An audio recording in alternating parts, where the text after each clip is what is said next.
Sebagai orang Kristen, kita percaya bahwa Alkitab merupakan firman Allah yang berotoritas dalam setiap aspek kehidupan. Namun, terkadang kita mencoba untuk memahami maksud Allah dengan menafsirkannya menurut pemikiran kita yang terbatas. Sehingga timbullah beberapa penafsiran yang berbahaya tentang Alkitab, yaitu satu, penafsiran secara harafiah, yang kedua yaitu penafsiran alegoris, yang ketiga penafsiran spekulatif, yang keempat masalah terjemahan Alkitab, dan yang kelima tidak memperhatikan konteks. Nah, itu dia 5 penafsiran yang salah.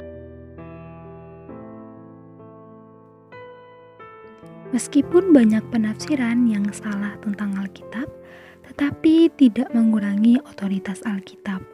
Karena setiap kata dan kalimat dalam Alkitab merupakan pernyataan Allah yang diilhamkan kepada penulis dalam Alkitab.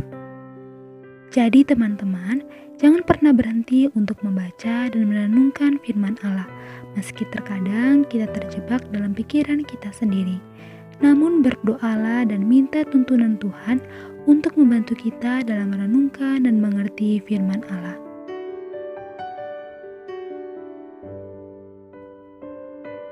Dan teman-teman, tidak ada jalan pintas untuk mengerti firman Allah. Kita harus belajar serta memiliki respon yang rendah hati dan tulus.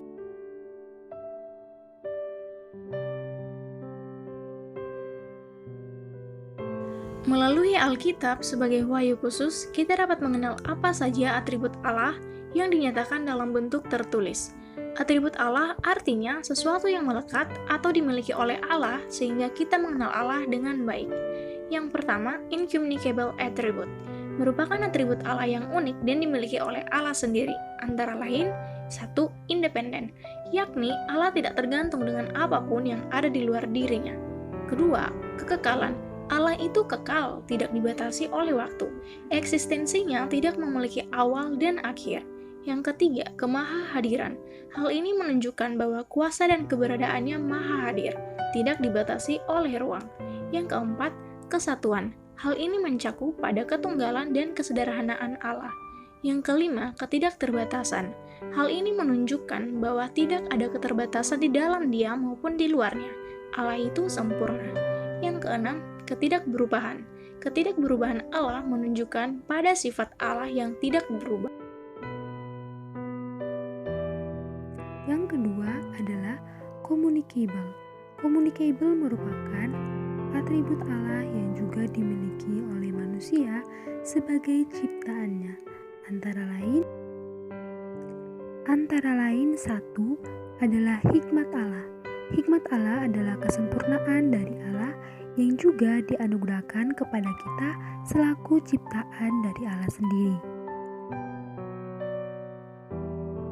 Yang kedua adalah kebaikan Allah. Allah adalah sumber dari segala kebaikan, sehingga kita sebagai ciptaannya harus memperlihatkan kebaikannya itu dalam setiap kehidupan kita. Ketiga, kekudusan Allah. Allah itu sempurna secara moral, karena itulah kita dituntut untuk juga bertindak semakin serupa dengan Allah. Keempat, kebenaran atau keadilan Allah. Allah adalah sumber dari kebenaran dan keadilan, dan Dia melakukannya secara adil dan bijaksana untuk membenarkan orang benar dan juga memberikan peringatan kepada orang fasik. Ini menunjukkan bahwa kekudusan Allah dalam menghadapi manusia sebagai ciptaannya. Alkitab adalah kudus dan berotoritas. Kita dapat mencapai pengenalan yang baik tentang Allah hanya melalui Alkitab yang menjadi bukti paling akurat tentang Allah. Kalau kita mau memiliki perspektif yang sesuai dan pemahaman yang dapat disandari mengenai wahyu Allah,